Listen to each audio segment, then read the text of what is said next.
Okay, welcome back to the deep dive. Get ready, because we're about to plunge into a topic that, well, it might sound simple on the surface. I mean, literally just solids forming out of a liquid. Wait, doesn't sound too complicated. But trust me, the science behind it is incredibly rich, complex, and really, really vital. We're talking about chemical precipitation. A cornerstone of so much chemistry and engineering. Exactly. And for this deep dive, we've been digging through excerpts from a pretty detailed text. Precipitation, Basic Principles and Industrial Applications.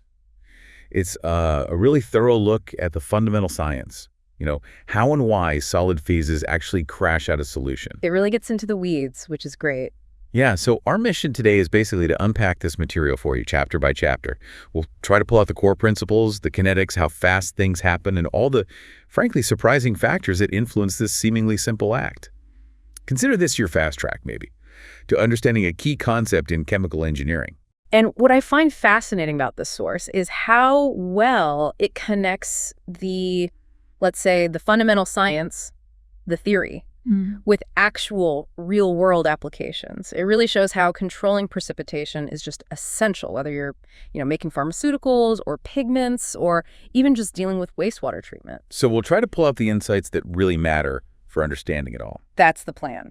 All right, let's not waste any more time and let's unpack this, starting right at the beginning with Chapter 1, the introduction. Makes sense. Start at the start. So Chapter 1 immediately dives into something that's a bit tricky. Yeah. How exactly is precipitation different from crystallization?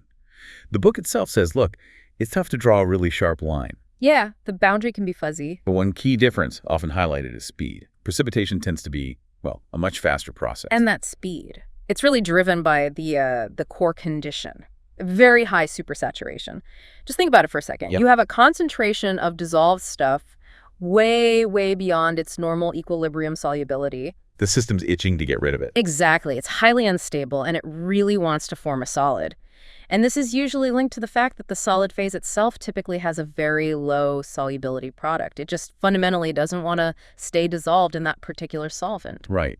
And, okay, this high supersaturation, pushing the system so hard and fast, it leads to some pretty specific outcomes, doesn't it? The text points out you generally end up with solids that are, well, insoluble. Makes sense. They fell up because they couldn't stay dissolved. Stands to reason.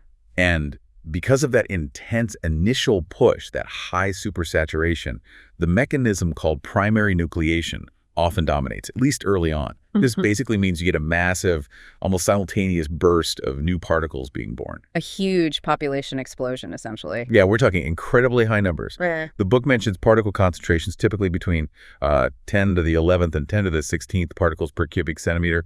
That's just astronomical. It's mind-boggling density. And as a direct result, the individual crystals themselves end up being quite small, often in the range of, say, 0.1 to 10 micrometers. Tiny. Exactly. So that initial event gives you this vast cloud, this huge population of really tiny particles. But, and this is crucial, the source is very careful to point out that the story doesn't just stop there. What happens after that initial burst is absolutely critical. It's not over yet. Not by a long shot. These are the secondary processes the text talks about, things like ripening, aging, agglomeration, and coagulation. These aren't just, fancy chemistry terms. They describe real physical changes. How the particle size distribution shifts over time, how particles might start sticking together, how the whole suspension stability changes. You start with countless tiny individuals, and then they start interacting, combining, changing shape, even dissolving and reforming. So it's definitely a multi-stage event, not just a single poof, solid appears moment. The book also makes it clear that, okay, supersaturation is the driving force, yes, but it's not just a static starting condition. It's fundamental to everything that comes after. It dictates the kinetics, the rates of all those subsequent steps. And it's also important to remember, as the source highlights, that precipitation often involves a chemical reaction happening right alongside the solid formation. They call this reactive crystallization. Which is very common in industry. Right. You're not just, say, cooling a solution down or evaporating off solvent. You're actively mixing two or more things that react to produce the insoluble solid. And this is precisely where mixing becomes so incredibly important, especially if that chemical reaction is fast. I mean, think about how quickly and how well you manage to bring those reactant molecules together. That directly controls the local supersaturation levels everywhere inside your reactor. So it's not uniform necessarily. Rarely is, especially initially. And those local variations in supersaturation then dictate the rates of nucleation and growth in different parts of the reactor. Yeah. Get the mixing wrong in a fast reactive precipitation, and you can end up with drastically different particle sizes, shapes, even phases compared to if you had perfect instantaneous mixing. It's a huge factor. The text gives some great examples showing just how widespread this whole process is.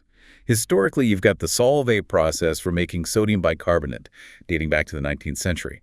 That's a classic precipitation reaction. A cornerstone of industrial chemistry. Industrially today, common things like calcium carbonate, calcium sulfate, they're everywhere. Yeah. Used as fillers, pigments, but also formed as byproducts in environmental stuff, like removing sulfur dioxide from flue gases that makes gypsum, calcium sulfate. Right, flue gas desulfurization. Catalyst manufacturing often relies heavily on precipitation methods, and it's absolutely critical in making high-value specialty chemicals, things like pharmaceuticals, complex pigments, dyes, printing inks.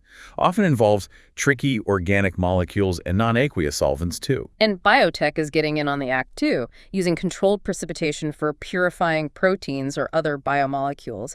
And of course, wastewater treatment uses it all the time to pull out heavy metals or phosphates. It's incredibly versatile. And what I think really connects the science beyond just the factory or the lab is seeing it mirrored in nature. The book gives these brilliant natural examples. Kidney stones often calcium oxalate precipitates. Gallstones can be cholesterol or calcium salts like uates or phosphates. Not things you want, but chemically fascinating. Exactly. And even things like the formation of mollusk shells or bird egg shells. These are sophisticated biological processes refined over millions of years, but they're using the exact same fundamental principles of controlled solid formation from a solution that we try to harness in engineering. They are, in essence, highly optimized natural reactive crystallizations. That's a great perspective. To help visualize the timeline, the book includes Figure 1.1. It diagrams the typical sequence of these kinetic steps. You start with the prerequisite, creating supersaturation. Gotta have that driving force. That kicks off primary nucleation, that burst of new particles we talked about. Then those particles enter the growth phase, they get bigger. And happening alongside, or maybe after, are those secondary changes, recrystallization, aging, aggregation, which keep modifying the system. And the time scale for all this, it can vary wildly. Hugely. From, like, seconds in some super fast industrial processes to days, weeks, maybe even longer in geological settings or some biological systems. Now, figure 1.2, I think this is possibly the most insightful diagram in this whole introduction. Yeah. Because it puts supersaturation right bang in the middle of everything. It's like the sun in this little solar system. The central controller. Absolutely. It shows how this one single parameter, supersaturation, directly influences, let's see, nucleation kinetics, growth kinetics, aging kinetics, transformation kinetics, like which crystal polymorph or hydrate you get. That's huge. Phase equilibria, the final purity of your product, and that really annoying problem of scaling, solids building up on equipment surfaces. So connecting this to the bigger picture, the message is loud and clear, isn't it? It's practically shouting. Controlling supersaturation is the master key. It's the knob you absolutely have to get right if you want any hope of controlling the entire precipitation process and dictating the properties of the solid you end up with. That's a really powerful takeaway from just the introduction. It definitely moves us beyond thinking of precipitation as just, stuff falling out. It's this dynamic, multi-step dance driven by supersaturation, influenced by chemistry, mixing, time, everything. It really sets the stage. It establishes the complexity, sure, but also the importance of grasping these fundamentals before we can even really tackle the how fast and how much questions that the kinetics chapters get into. Which is actually the perfect segue into chapter 2. Yeah. Because that's where the book starts laying down the foundational physical and chemical characteristics of these precipitating systems. Right. Got to know the properties of your players before you understand the game. So, chapter 2 shifts gears a bit. We move from the big picture process to the nitty-gritty properties of the liquids and solids involved. And it starts with something absolutely basic for any quantitative work. How do we define concentrations? Section 2.1 lays out the usual suspects. You've got mole fraction, molar concentration, molarity, molality, and mass fraction. The book points out quite rightly that the best choice often depends on what you're doing. Practical considerations. Exactly. But when you get into the thermodynamics, the theory side of things, mole fraction and especially molality are often preferred. Why? Because they don't change with temperature or pressure just because the solution volume changes. They're based on moles or mass relative to other moles or mass, not volume. Ah, good point. More fundamental. Precisely. And equations 2.1 through 2.8 just give the formal mathematical definitions for these: moles per total moles, moles per liter of solution, moles per kilogram of solvent, mass per total mass, and so on. Standard stuff, but important to define. Then we hit section 2.2, equilibrium solubility. This is kind of our baseline, isn't it? The point where the solid and the dissolved stuff are perfectly happy, in balance. The thermodynamic limit. For those sparingly soluble inorganic compounds we often deal with in precipitation, this equilibrium is usually described by the solubility product, the KSP value. It's basically the product of the ion activities when the solution is saturated. But the book does flag up a warning here. Actually estimating or predicting solubility, especially if you've got complex mixtures or solutions that aren't behaving ideally, that can be really challenging. It's not always straightforward lookup table stuff. Definitely not. Yeah. And the BASO 4 example they give in table 2.1 is just brilliant for showing why this matters and why just looking at concentration can fool you. It compares precipitating barium sulfate from two different solutions. One has some HCl in it, the other is just pure water. Now get this. At the exact same concentration of dissolved barium sulfate, say 150 moles per cubic meter, the calculated relative supersaturation, that's just concentration divided by the equilibrium concentration, is wildly different. How different? In the HCl solution, it's calculated as S equals 1630. In pure water, it's S equals 17,500, a factor of 10 difference in the apparent driving force just because of the background electrolyte. Oh, okay. Why? Because the HCl changes the activity of the barium and sulfate ions. Their effective concentration, considering all the ionic interactions in the solution, is much lower in the HCl solution. This means the actual equilibrium solubility of BaSO4 is higher in HCl than in pure water. So the presence of other ions matters a lot. Hugely. The book strongly advises that the true thermodynamically sound driving force should be based on the ratio of activities, not just concentrations. Using concentrations can give you seriously wrong answers about how unstable the solution is, unless maybe the supersaturation is incredibly low. It's a critical insight. That background solution isn't just sitting there, it's actively messing with the chemistry. That BaSO 4 example really hammers that home. Concentration alone isn't the full story, especially not in, say, messy industrial process liquors or complex biological fluids. You got it. Okay, moving on. Section 2.3 talks about densities. Seems simple, but why do we care? Well, for very practical reasons. Material balances, gotta know how much mass is where. Calculating equipment volumes need density for that. Understanding how slurries flow and settle density plays a big role. Basic engineering needs. Exactly. The book mentions density changes with temperature, of course, and often you need empirical equations to describe it. It gives examples like 2.9 through 2.12 and points to tables like 2.1 and 2.2 for the constants needed in those equations. And closely related is viscosity, section 2.4. Why is that important? Viscosity is all about resistance to flow. Crucial for process design. How much power do you need for pumping or mixing? How quickly will particles settle? How easy is filtration going to be? Right, it affects everything that moves. Pretty much. But the book notes that getting reliable experimental viscosity data for your specific system at the right concentration and temperature can be surprisingly difficult. So again, you often end up relying on empirical correlations. It gives equations like 2.18-2.20 for electrolyte solutions using tabulated constants like A and B, and equation 2.21 for binary mixtures using constants E and F.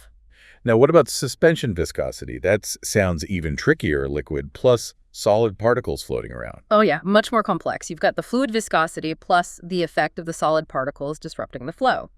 The source introduces the simplest model first, Einstein's equation 2.24.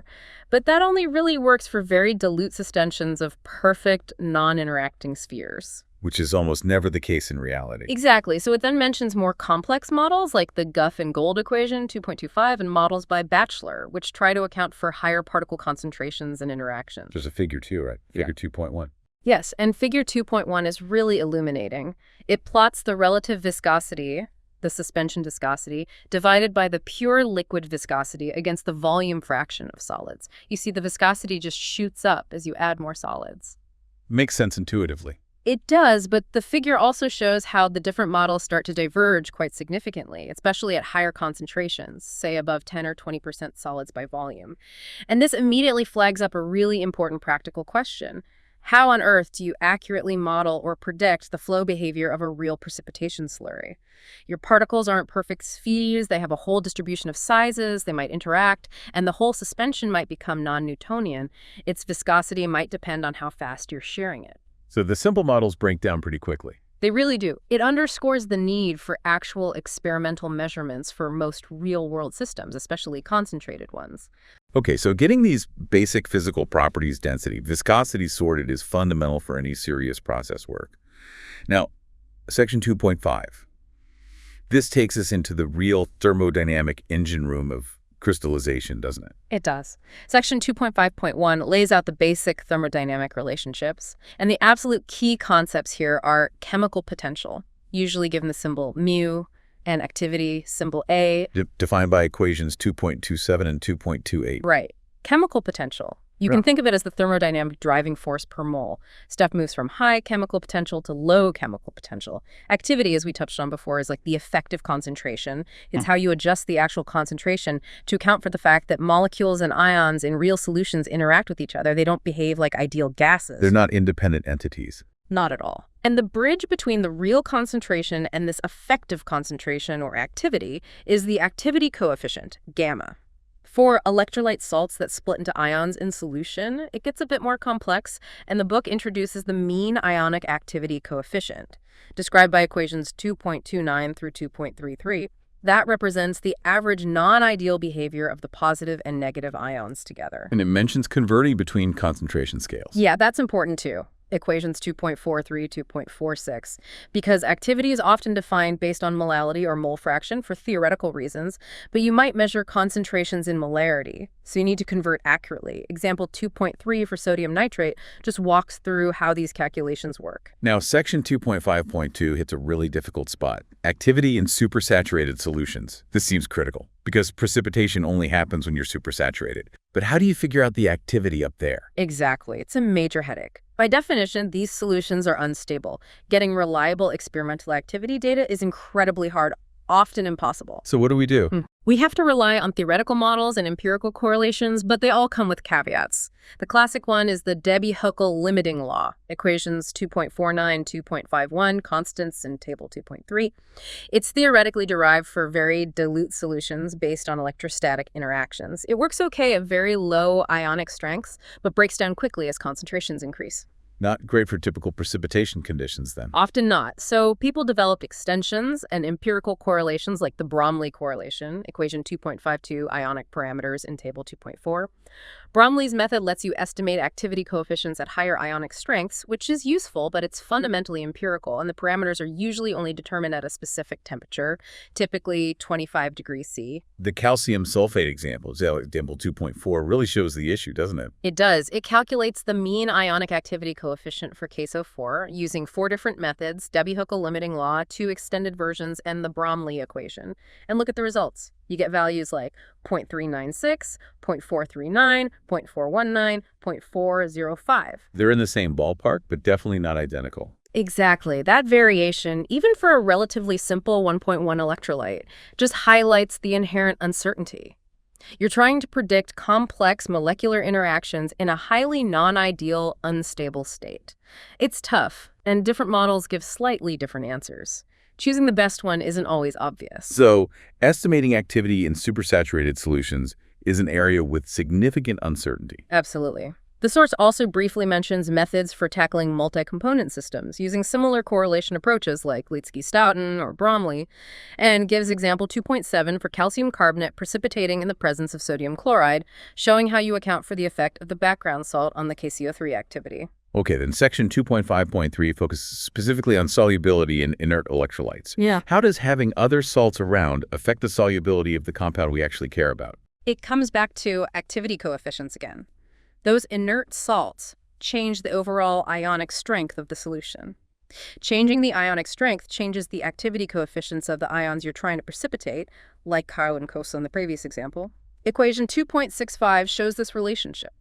The solubility is linked to the thermodynamic solubility product, KSP, and that mean ionic activity coefficient, which is influenced by everything else in the solution. So adding salt can increase or decrease solubility depending on how it affects the activity coefficients. Precisely. Example 2.8 demonstrates this again for KCO3 solubility in NaCl solutions, using correlation methods to predict the effect. Section 2.5.4 moves on to enthalpies of crystallization, heat effects. Why is this important? Energy balances. When something crystallizes or precipitates, heat is usually released exothermic, although sometimes it can be absorbed endothermic. You absolutely need to know how much heat you're dealing with to design reactors, cooling systems, etc. Can't let things overheat or get too cold. Right. The source shows how you can use thermodynamic relationships, specifically how activity coefficients and related properties change with temperature, using equations 2.75, 2.77 to calculate this heat of crystallization. And crucially, it mentions validating these calculations against actual experimental measurements, citing example 2.5 for BaSO4, where the calculated value agreed well with the measured heat. Good to know theory and experiment match up sometimes. Now, circling right back to the core idea, Section 2.6 explicitly defines the driving force. Yes, and it reiterates a key point. While we often talk about supersaturation using concentration ratios, like S equals C secker, because it's convenient and easy to calculate. It's not the whole thermodynamic truth. Exactly. The book emphasizes that the chemical potential difference between the solute in the supersaturated solution and the solute in the solid crystal, equation 2.83, is the true, rigorous measure of the driving force. This delta mu automatically accounts for all those non-ideal activity effects we've been discussing. It's the most accurate predictor of how strongly the system wants to precipitate. So concentration ratio is an approximation. Chemical potential difference is the real deal. That's the essence of it. Though in practice, concentration ratios are still widely used, especially for comparing conditions. Okay, now Section 2.7 introduces something really fascinating. The Gibbs-Thompson equation, equation 2.101. What's this about? This is a mind-bender, but incredibly important. It tells us that small crystals are actually more soluble than large crystals of the same material. Wait, how does that work? Same stuff, different solubility. Yep. It all comes down to surface energy. Think about a tiny crystal. It has a huge amount of surface area relative to its small volume, creating all that surface cost energy. The Gibbs-Thompson equation quantifies this. The extra energy associated with the surface makes the small particles slightly less stable, which manifests as a higher equilibrium concentration or solubility around it. Figure 2.2 illustrates this. Perfectly. It shows solubility on the y-axis versus crystal size on the x-axis. For large crystals, solubility is flat, the standard value. But as the size drops, especially below about 1 micrometer, the solubility curve shoots upwards. Tiny nanoparticles can be significantly more soluble than bulk material. And why is this so important? It's the driving force behind Ostwald ripening. Those tiny, more soluble crystals will actually dissolve, releasing material back into the solution, which then deposits onto the larger, less soluble crystals, making them grow even bigger. It's a process that coarsens the particle distribution over time. Nature favoring the big guys. In this case, yes. Thermodynamics pushes the system to minimize total surface energy. Which leads us directly into the final section of the chapter, 2.8, surface energy of the solid phase. The property underlying Gibbs-Thompson. Surface energy, or more precisely surface tension or specific surface work, is basically the excess energy associated with the atoms at the surface compared to those snug inside the bulk crystal. It's the work you'd need to do to create new surface area. But the book says it's hard to measure. Very hard, especially experimentally for solid surfaces. Defining it precisely can also be tricky, surface energy versus surface stress. There isn't a simple probe you can just stick on a crystal face to measure it directly. So how do we know its value? Often, it's estimated indirectly. Section 2.8 links it back to Gibbs-Thompson, equation 2.102, and discusses using crystallization data itself, particularly nucleation rate data, to try and back-calculate the surface energy, using equation 2.103, illustrated conceptually in figure 2.3. But the book cautions that these estimates can vary quite a bit depending on the method, the system, the conditions, even which crystal face you're considering. It's a parameter we know is crucial, but pinning down its exact value remains challenging. Okay, so Chapter 2 has given us the essential toolkit. We've got concentrations, solubility, Physical properties like density and viscosity, the crucial thermodynamic concepts of activity and chemical potential, and this key idea of surface energy driving size-dependent solubility. It feels like we have the language now to talk about the rates. Absolutely. It's laid all the groundwork. We have the parameters, the concepts, the driving forces defined. Now we can move on to Chapter 3 and ask, how fast do these processes actually happen? What controls the kinetics? Let's do it. Let's dive into Chapter 3. Kinetics of nucleation and crystal growth. All right, buckle up. Right, so we're shifting from the why, the thermodynamics and properties, to the how fast, the kinetics. Chapter 3 breaks down the two fundamental steps that actually create and then enlarge our solid particles. Nucleation, the birth, and crystal growth, Well, growth. Exactly. The whole precipitation picture is built on these two processes happening, often simultaneously. Nucleation creates the brand new particles, the seeds. Growth takes those seeds, or any existing particles, and makes them bigger by adding more material. And that, as we hinted at, there are those secondary changes later, but this chapter focuses squarely on the primary kinetics of birth and growth. Okay, starting with section 3.1 on nucleation. We already know the basic requirement. You absolutely need supersaturation. No driving force, no nucleation. Got to be thermodynamically unstable first. The book then classifies nucleation. It mentions figure 3.1, which we don't have, but describes the categories. There's primary nucleation, which happens in a solution that doesn't already contain crystals of the substance you're precipitating. Starting from scratch. And primary can be split further. There's homogeneous nucleation, the theoretically pure case where particles form spontaneously right out of the uniform solution itself. And then there's heterogeneous nucleation, where the new phase starts forming on some kind of foreign surface. Could be dust particles, tiny impurities, even scratches on the reactor wall. These act like catalysts, making it easier to start. Lowering the energy barrier. And then, distinct from primary, is secondary nucleation. This only happens when you already have crystals of the product present in the system. Their presence somehow helps create even more new crystals. The book emphasizes that which mechanism dominates homogeneous, heterogeneous. Secondary really depends on the specific conditions. Level of supersaturation, purity, mixing, presence of solids, etc. Okay, let's dig into 3.1.1, primary nucleation, and specifically the homogeneous case first. This is the idea of forming a solid purely from the solution, no help from surfaces. The book introduces the classical nucleation theory here. It pictures tiny clusters of molecules, embryos, constantly forming and dissolving due to random fluctuations. Those little failed attempts? Kind of, yeah. And the classical theory gives us this concept of the Gibbs free energy change needed to form an embryo of a certain size. That's equation 3.9 and visualized in figure 3.2. This energy profile is really the heart of the theory. Explain that profile again. Okay, so forming an embryo involves two competing energy terms. You have to spend energy to create the new surface area of the embryo surface's cost energy, remember. That's a positive, unfavorable term, especially for small embryos with high surface-to-volume ratios. But you gain energy by forming the stable bulk solid phase that's driven by the supersaturation. It's a negative, favorable term. A cost and a benefit. Exactly. And the balance between these two creates an energy barrier, a hump in the Gibbs energy profile, figure 3.2. At the peak of this barrier is the critical nucleus size. Often called N or R embryos, smaller than this critical size, are unstable. The surface energy cost dominates, and they're more likely to shrink and dissolve back into the solution. So they flicker in and out of existence. Pretty much. But if an embryo, just by chance, fluctuates to a size larger than this critical size, then the bulk energy gain starts to win out over the surface energy cost. It becomes stable and is likely to continue growing. That's the successful birth of a new particle. This critical size, by the way, is usually incredibly small, maybe just tens or hundreds of molecules. Wow, which leads to that question you raised earlier.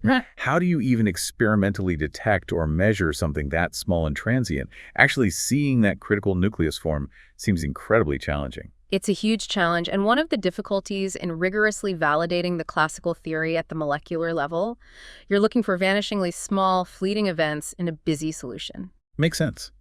The source goes on to discuss the nucleation rate equations that come out of this classical theory. But it's also quite honest about the limitations, right? It is. It notes that experimental results, especially when you get to the very high supersaturations often used in precipitation, don't always line up perfectly with the predictions of the simple classical model. This suggests that either the model needs refinement, or maybe sometimes completely different, non-classical pathways for forming the initial solid phase might be involved, perhaps via intermediate precursor phases or clusters. Still areas of active research, then. Definitely. The text also briefly mentions that some studies report influences of external fields, electric, magnetic, on nucleation rates, but acknowledges this is a more specialized and sometimes debated area. Okay, moving to 3.1.2, secondary nucleation. This sounds more relevant to industrial processes where you often have crystals already present. Very much so. This mechanism often dominates in stirred crystallizers. The core idea is that the existing solid particles themselves somehow trigger the formation of new nuclei.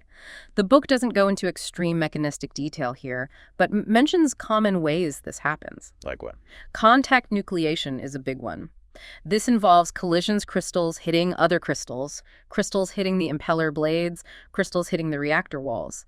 These impacts can break off microscopic fragments, which are then large enough to survive and grow as new crystals. So physical breakage creates new seeds. That's a major route. At very high supersaturations, even intense fluid shear near the impeller might be enough to dislodge loosely bound clusters or generate nuclei.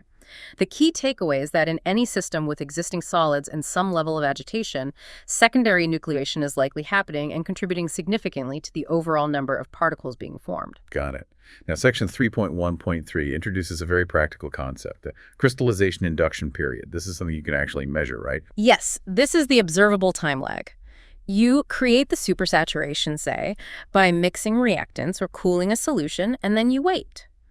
The induction time is the time that passes before you can actually detect the appearance of the new solid phase, maybe by seeing cloudiness or measuring a drop in solution conductivity or some other method. And this time isn't fixed. Not at all.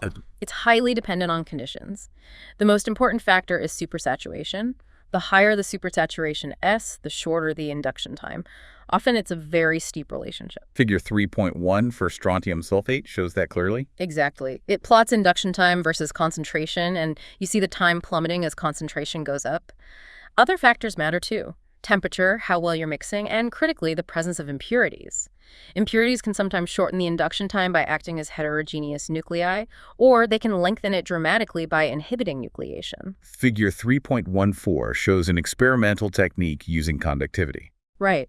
For ionic precipitates, as the ions leave the solution to form the solid, the electrical conductivity of the solution drops. Detecting that sharp drop is a common way to mark the end of the induction period and the start of bulk precipitation. Okay, closely related is 3.1.4, the idea of metastable regions. This sounds important for process control. Absolutely crucial. The metastable zone is a region of supersaturation, so concentration is above the equilibrium solubility, but spontaneous nucleation just doesn't happen, or happens incredibly slowly. Too slowly to measure easily. So the solution should precipitate thermodynamically, but it doesn't kinetically. Precisely. It's kinetically trapped in a supersaturated state.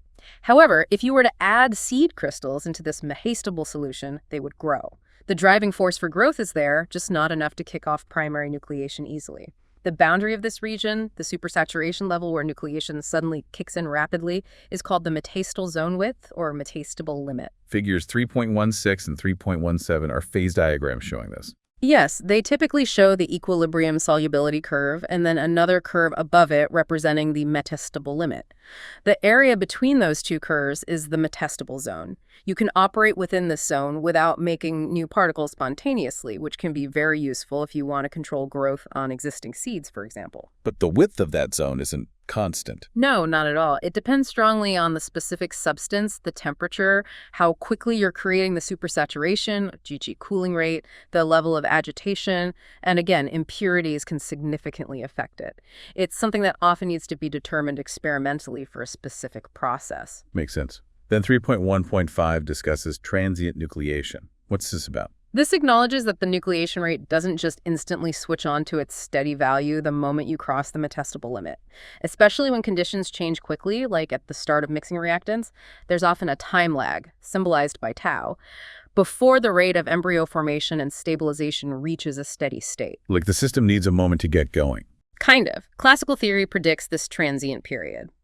Figure 3.8, based on equations 3.37, 3.39, illustrates it. The nucleation rate ramps up from 0 over a characteristic time before hitting the steady-state value. Understanding this initial lag is important for modeling batch processes or the startup phase of continuous ones, as the number of nuclei formed during this transient phase can be significant. And finally, for nucleation, section 3.1.6 brings back our old friends, the influence of admixtures or impurities. Can't escape them. And they can have really dramatic effects on nucleation, just like they affect solubility. The book explains they can work in several ways. Maybe they change the solution structure or alter the interfacial energy needed to form a nucleus, or they might adsorb onto potential heterogeneous nucleation sites, either poisoning them or perhaps even promoting nucleation in some cases. So they can speed it up or slow it down. Both. The text gives examples. Certain metal ions like copper or zinc or specific organic molecules can drastically increase or decrease the observed nucleation rate for salts like strontium sulfate or calcium carbonate, even when present at very low concentrations. It's a reminder that process water purity or trace components in reactants can have unexpectedly large impacts on precipitation outcomes. Okay, that covers the birth of particles. Now, section 3.2 shifts to crystal growth. Once you have that stable nucleus, how does it get bigger? Right. This is all about the kinetics of adding more solute molecules or ions from the solution onto the surface of an existing crystal. The rate at which this happens determines how quickly the particles grow, and the source notes that this growth rate isn't necessarily the same in all directions. Different crystal faces can grow at different speeds, which is what ultimately leads to the characteristic shapes or habits of different crystals. Interesting. So what controls the speed of growth? Section 3.2.1 talks about growth controlled by transport processes, especially diffusion. This is the first potential bottleneck. Imagine a growth unit, a molecule or ion sitting out in the bulk solution. To get incorporated into the crystal, it first has to physically travel through the solution to reach the crystal surface. If this journey, this diffusion step through the liquid layer right next to the crystal, is the slowest part of the overall process, then we say growth is diffusion controlled. Like a traffic jam getting to the construction site. Good analogy. Figure 3.18 shows the idea. There's a concentration gradient. The concentration is higher in the bulk solution and drops as you get closer to the crystal surface because the surface is consuming the solute. The rate of diffusion depends on this gradient and the diffusivity of the solute. And the book says this rate depends on crystal size. Equation 3.80. Yes, and perhaps counterintuitively, for pure diffusion control, smaller crystals can actually grow faster in terms of mass uptake per unit area. This is because they have a higher surface area to volume ratio and can maintain a steeper concentration gradient around them. So small guys can pull in material more effectively diffusion-wise. Correct. Now, what affects this diffusion step? Crystal size itself, as we said, but critically, hydrodynamics mixing. Stirring the solution makes that stagnant diffusion layer thinner, reducing the distance the solute has to travel and speeding up transport to the surface. So stirring helps overcome diffusion limits. Absolutely. The book also introduces concepts like the crowding factor, figure 3.19. If you have lots of particles close together, that their diffusion fields can interfere. And it discusses how for larger particles or in highly agitated systems, bulk fluid motion or convection can become more important than simple molecular diffusion in bringing solute to the surface. Figure 3.2 there. There are examples calculating these rates. Yes. Example 3.4 calculates a typical diffusion-controlled growth rate for strontium sulfate. And example 3.5 does a really neat calculation. It estimates the critical particle size above which convective transport starts to dominate over diffusion. For typical conditions, it finds this happens around maybe 6 to 10 micrometers. So for those really tiny precipitates formed initially, diffusion can be the bottleneck, especially if mixing isn't great. Exactly.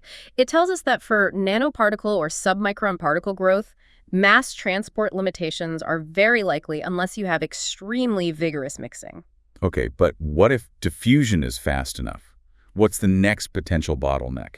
That takes us to 3.2.2, growth controlled by surface integration. Right. This is about what happens right at the crystal surface. Once the growth unit arrives, it still needs to successfully attach itself and integrate into the crystal lattice structure.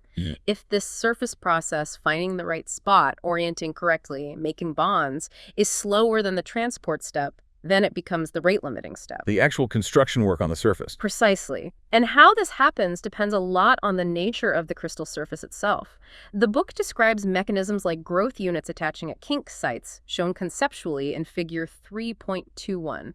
These are like little steps or corners on the surface, and they're energetically the most favorable places for a new unit to stick because it can form multiple bonds simultaneously. Makes sense. Easier to latch on there. Now, there are different scenarios for how growth proceeds on the surface.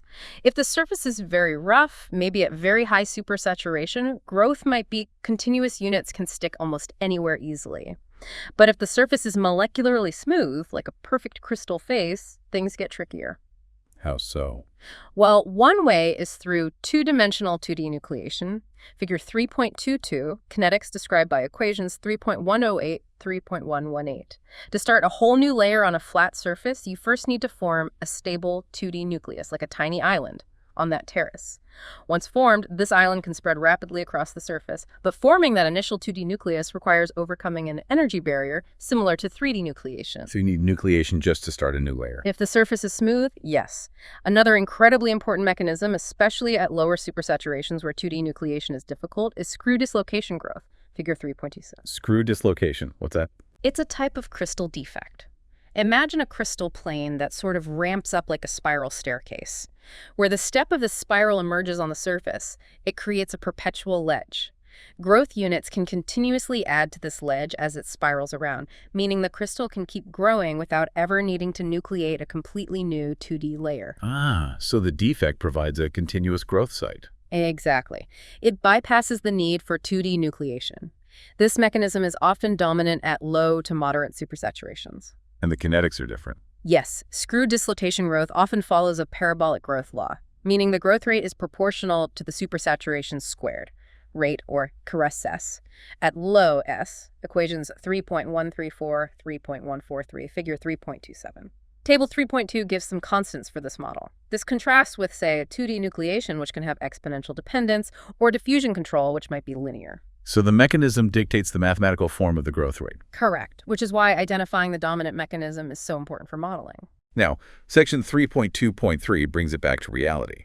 Growth, controlled by combined mechanisms. It's not always just one or the other. Almost never is it purely one or the other in real life. Both transport to the surface and integration onto the surface have to happen. They occur in series, like two steps in an assembly line. The overall growth rate is limited by the slower of the two steps. So which one is slower changes? Yes. Their relative importance shifts depending on the conditions. Think about it. At very high supersaturation, the surface integration step might become very fast because the driving force is huge, making diffusion the bottleneck. Conversely, at very low supersaturation, diffusion might be relatively fast compared to the slow process of surface integration, maybe via screw dislocations. Stirring also plays a role. High mixing speeds up diffusion, making surface integration more likely to be limiting. Equations 3.147, 3.150 represent models combining both steps. This sounds like where those precipitation maps come in handy, like figure 3.29 for base 04. Exactly. Those maps are fantastic visualization tools. They plot supersaturation on one axis and crystal size on the other. Different regions on the map are shaded or labeled to show which growth mechanism, maybe 2D nucleation, maybe screw dislocation, maybe diffusion is predicted to be the rate-limiting step under those specific conditions. So you can trace a particle's life. You can. Imagine a tiny nucleus forming at high supersaturation. You can see which regime it starts in on the map. Then, as it grows, moving right on the map, and perhaps the supersaturation in the reactor drops, moving down, you can follow its path across the different mechanism regions. It gives you a powerful qualitative and sometimes quantitative picture of how growth control might evolve during a precipitation process. That's really neat. Section 3.2.4 then discusses other factors influencing crystal growth. We've hit some already: temperature, pH. But admixtures come up again. Always the admixtures. They don't just affect nucleation. They can have massive impacts on growth rates and, very importantly, on crystal morphology or habit, the final shape of the crystal. How do they affect shape? By selectively adsorbing onto certain crystal faces more strongly than others. If an impurity strongly sticks to, say, the top and bottom faces of a growing crystal, but not the side faces, it will slow down or even block growth on the top and bottom. The side faces, however, keep growing relatively quickly.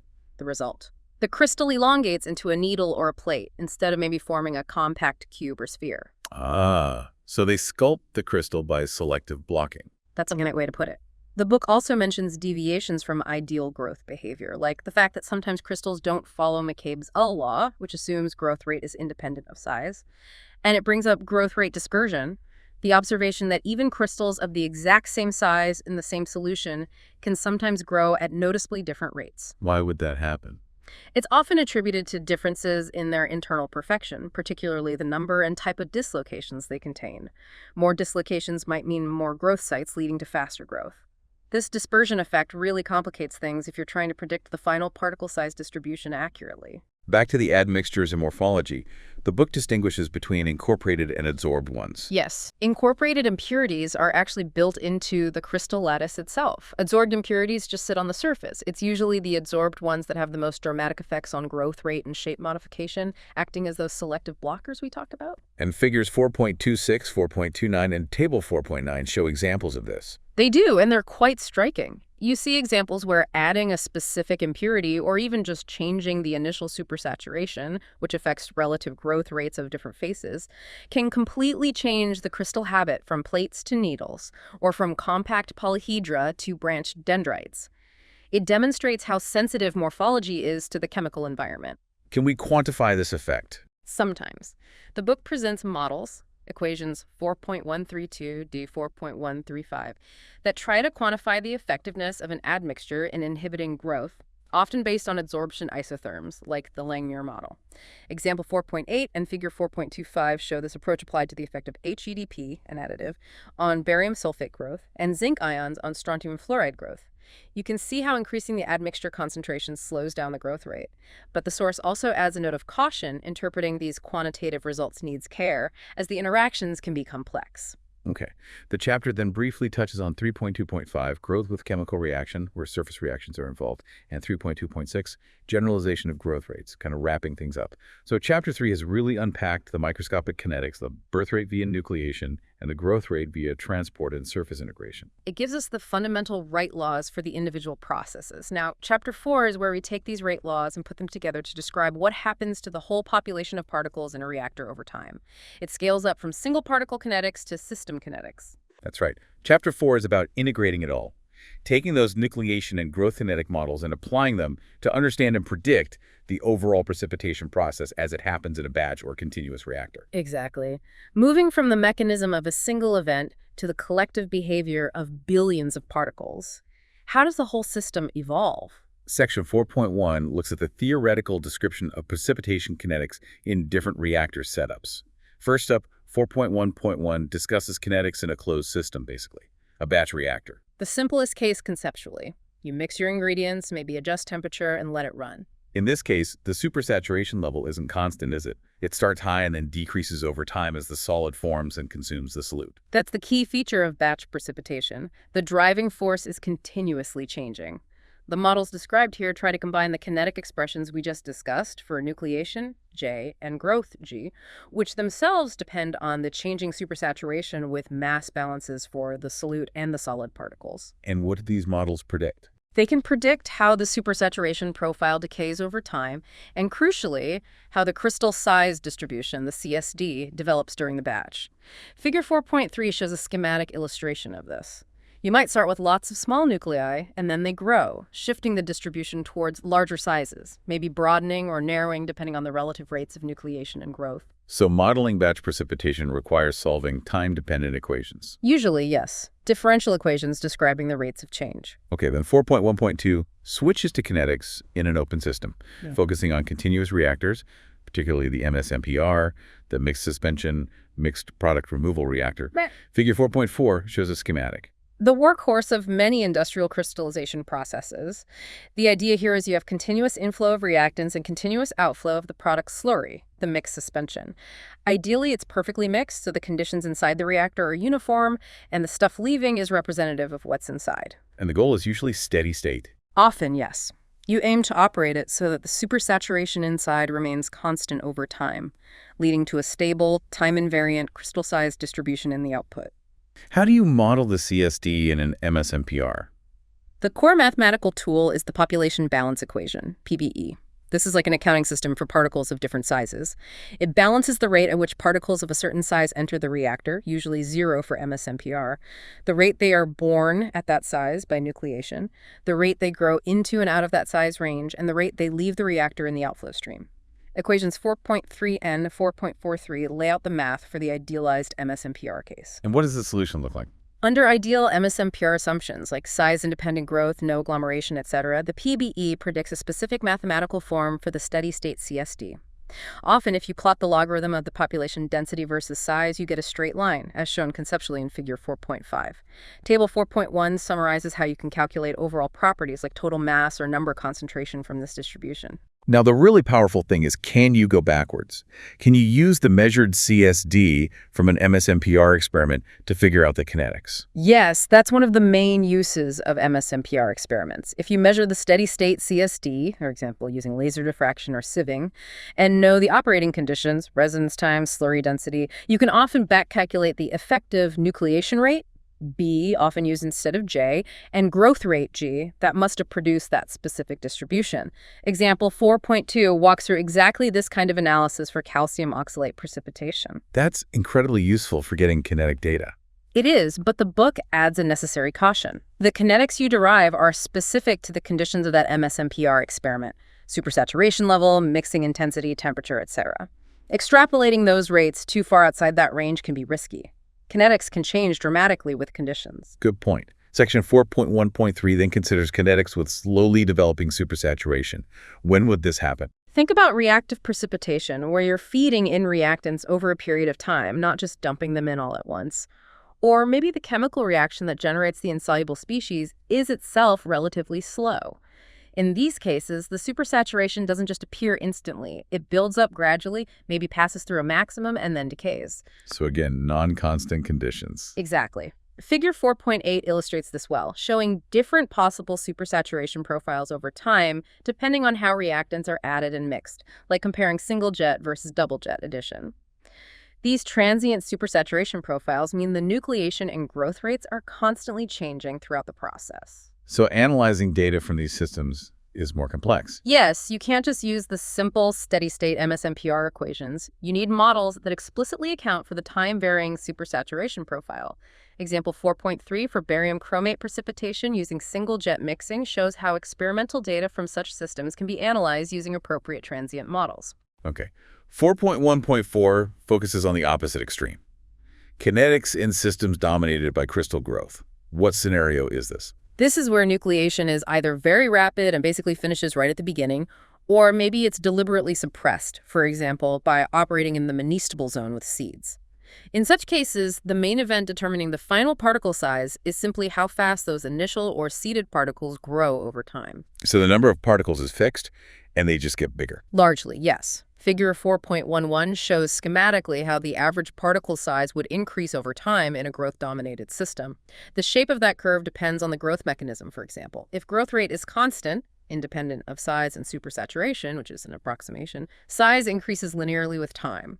Is there a specific way to analyze data from these growth-dominated systems? Yes. The book introduces a technique called chronomal analysis. It's specifically designed for situations where you can assume the number of particles is constant and growth kinetics are limiting the overall transformation rate, how quickly solute converts to solid.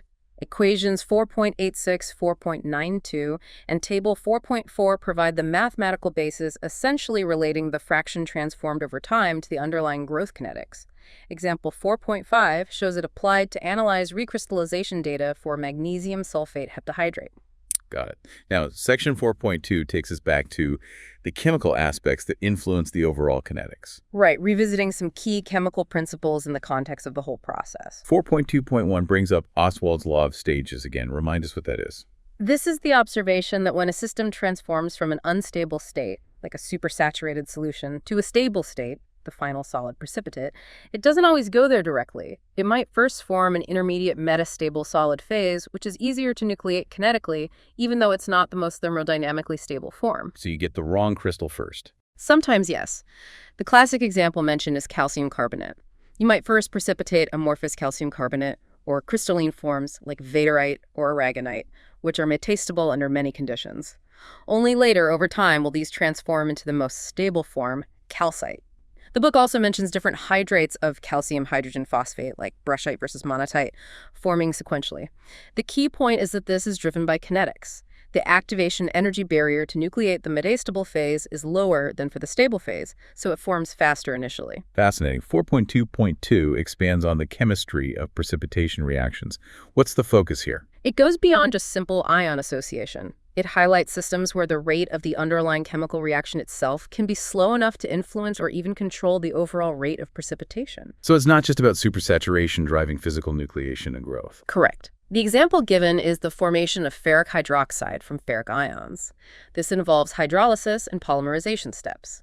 And the rate of these chemical reactions can be the bottleneck, rather than the physical precipitation of the final ThOH particles. Other examples include systems where a soluble complex has to dissociate first, or where ion pairs need to break apart before the ions can incorporate into the lattice. In these cases, chemical kinetics become intertwined with the physical precipitation kinetics. Adds another layer of complexity. Precipitation diagrams are mentioned again in 4.2.3. Why revisit them here? Because they are such powerful tools for summarizing the interplay between reaction conditions and the resulting precipitate characteristics in the context of the overall process, they map out, based on experimental data or thermodynamic calculations, how factors like reactant concentrations, pH, temperature, and mixing affect not just whether you get a precipitate, but crucially, which chemical phase, which crystal morphology, maybe even roughly what size range. Practical process maps. Exactly. Figures like 4.19 for silver chloride and copper 2 hydroxide, or figure in 4.22 showing calcium carbonate supersaturation contours as a function of pH and total calcium, are invaluable aids for designing a process to hit a target product specification, or for troubleshooting when things go wrong. They condense a lot of complex information. And inevitably, 4.2.4 brings us back one more time to the influence of admixtures. What's the summary here? It's really pulling together everything we've learned about them. Impurities or deliberately added additives can affect literally every stage. Nucleation rate, up or down, growth rate, usually down, the crystal phase that forms, stabilizing metastable forms sometimes, the final crystal morphology, huge effects, and also particle aggregation or dispersion. It reiterates the difference between incorporated impurities inside the lattice and adsorbed ones on the surface, with the adsorbed ones typically having the strongest kinetic and morphological effects. Figure 4.25 on admixture effectiveness is shown again to illustrate quantifying the impact, but with the reminder to interpret such measures carefully. So controlling impurities is paramount for controlling precipitation. Often one of the most critical factors, and sometimes one of the hardest to manage in industrial settings. Okay, section 4.3 then shifts focus to the physical aspects, thinking about the particles themselves and the fluid dynamics. 4.3.1 talks about crystal size and morphology. This is really a summary point. The final size and shape of your crystals are the direct result of that complex interplay between nucleation kinetics, growth kinetics of different phases, and any secondary processes like aggregation or ripening. All the factors we've discussed, supersaturation profile, temperature, pH, mixing, impurities, feed into determining that final outcome. It references figures 4.26, 4.29, and table 4.9, again, just to visually reinforce how dramatically morphology can change with conditions. Then 4.3.2 highlights the importance of the precipitate size distributions, PSD. This is often what matters most practically. For many applications, yes. The PSD dictates how the material will filter, settle, flow, dissolve, pack, and ultimately perform in its end use. For example, pigment hiding power, drug bioavailability. The book discusses how PSDs are measured and how they're described mathematically, often using statistical distributions like the log normal distribution, equations 4.144147, characterized by a mean size and a measure of the width or spread.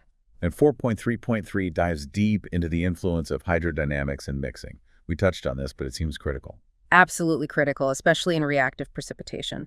The intensity and pattern of stirring, the design of the reactor and impeller, these aren't just about keeping solids suspended. They have profound effects on the kinetics. So. Mixing affects local supersaturation levels, which directly impacts nucleation rates. It influences mass transfer to the crystal surface, affecting growth rates, especially diffusion-controlled growth. It influences secondary nucleation rates through crystal-crystal and crystal impeller collisions. It can affect particle aggregation and breakage. The book makes an important distinction between macromixing, blending of bulk fluids, and micromixing, mixing down at the molecular level. Figures 4.33 and 4.34 illustrate this. Why is micromixing important? For fast reactions, if micromixing is poor, you can get pockets of extremely high local supersaturation where the reactants first meet. This can lead to massive, uncontrolled primary nucleation, resulting in huge numbers of very fine particles, which might be undesirable. Good micromixing helps distribute the supersaturation more evenly, potentially allowing for more controlled growth. And the Kick-Hamasu-3 example in figure 4.31 shows this matters for phase 2. Yes. That's a striking example. It shows how, just by changing the mixing intensity in the reactor, you can favor the formation of different polymorphs of calcium carbonate, vaterite, aragonite, or calcite, presumably because mixing affects the local supersaturation history experienced by the forming particles. It really drives home how much hydrodynamics can influence even the fundamental chemistry of the outcome. Wow. Okay, finally, section 4.4 covers secondary changes. These are things that happen after the main precipitation event. Correct. The initial population of crystals formed by nucleation and growth isn't necessarily static. It can continue to evolve over time, even if the bulk supersaturation has dropped close to zero. First up is 4.4.1, isothermal recrystallization, also known as Ostwald ripening. We met this with Gibbs-Thompson. Exactly. It's the direct consequence of smaller crystals being more soluble than larger ones. In a suspension, even at overall equilibrium, the smaller particles will tend to dissolve slightly, increasing the concentration locally, which then drives deposition onto the larger, less soluble particles. The net effect, shown conceptually in figure 4.35, is that the small particles disappear, the large particles grow larger, the average particle size increases, and often the size distribution becomes narrower, though not always. It's a slow process, driven by small solubility differences that can be significant over time. Then 4.4.2 mentions recrystallization by fluctuating temperature or concentration. How is this different? This doesn't rely just on size-dependent solubility. If you cycle the temperature or concentration around the equilibrium point, you force periods of slight dissolution followed by periods of regrowth. Even if the net change in dissolved solute is zero over a cycle, this process can still lead to significant changes in the crystals. They might become more perfect internally, less strained, or weaker agglomerates might break and reform as stronger crystals. It can happen even for materials that aren't very soluble. Okay, 4.4.3 is aging. That sounds more general. It is. Aging is often used as a broader term encompassing various changes that occur in a precipitate suspension over time. This can include Ostwald ripening, but also chemical transformations like an amorphous precipitate slowly converting to a crystalline form, or a metastable polymorph transforming into the stable one. It can also involve changes in particle shape or internal structure, basically any slow evolution of the precipitate towards a more stable state after the initial formation. And 4.4.4 covers coagulation and agglomeration. These are about particles sticking together. Right. These are processes where primary particles cluster together to form larger aggregates. The book distinguishes them slightly. Coagulation often refers to weaker, reversible clustering driven by physical forces like van der Waals attraction. This is strongly influenced by surface charges. Particles with high surface charge, high zeta potential, see figure 4.37, will repel each other and resist coagulation, while low charge allows them to stick. Agglomeration usually implies stronger, often irreversible binding, perhaps involving chemical bonds or solid bridges forming between particles. Does mixing affect these? Definitely. Mixing provides the collisions needed for particles to meet and potentially stick together. However, very intense mixing can also create shear forces strong enough to break apart weaker coagulates or agglomerates. Figure 4.41 illustrates the idea that there's often a maximum stable agglomerate size that can exist at a given mixing intensity. Makes sense.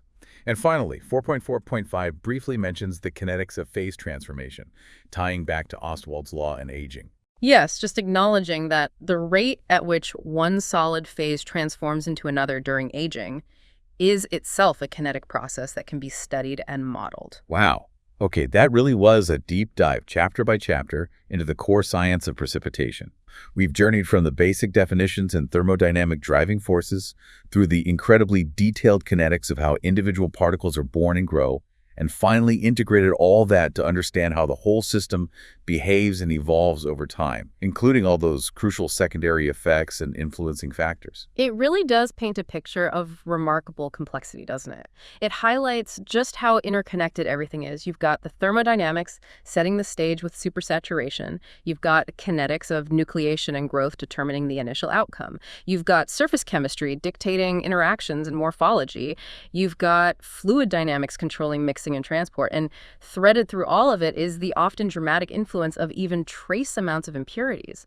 All these factors work together to determine the final properties of that solid product, its size, its shape, its crystal structure, its purity. And how it's going to behave when you try to filter it or use it later. Exactly. And as we saw, it's just fascinating that the very same fundamental principles we grapple with in designing an industrial crystallizer are also playing out in nature, whether it's forming seashells, eggshells, or unfortunately things like kidney stones. It really bridges the gap between engineered systems and natural phenomena. And understanding these principles, as the source emphasizes, isn't just, an academic exercise. It's absolutely essential knowledge for anyone involved in designing, operating, controlling, or troubleshooting processes that involve making solids from solutions. That covers vast areas of chemical manufacturing, materials science, pharmaceuticals, environmental treatment, biotechnology. The list goes on. It's not just about making a solid appear, it's about gaining control over exactly what kind of solid you get. So for you, the listener, what's the takeaway? Maybe the next time you encounter a crystalline powder, or see scale building up inside a kettle, or even think about those unwanted biological precipitates, perhaps you'll have a deeper appreciation for the incredibly complex dynamic dance of physics and chemistry that had to happen just below the surface to create that solid phase. It's a hidden world of kinetics and thermodynamics. And reflecting on all this complexity, it really raises a challenging question, one that researchers and engineers are still actively working on. Given this intricate interplay of nucleation, growth, secondary processes, and their extreme sensitivity to subtle changes in supersaturation, mixing conditions, tiny impurity levels, how close are we truly to being able to predict and design a complex, real-world precipitation process purely from first principles, from just knowing the fundamental properties and equations? Or will we always rely heavily on empirical testing and pilot-scale experiments for each specific system? How far can theory alone really take us? That's a great thought to mull over. How predictable is this complexity, ultimately? A perfect place to leave it for today. Thanks for joining us for this deep dive.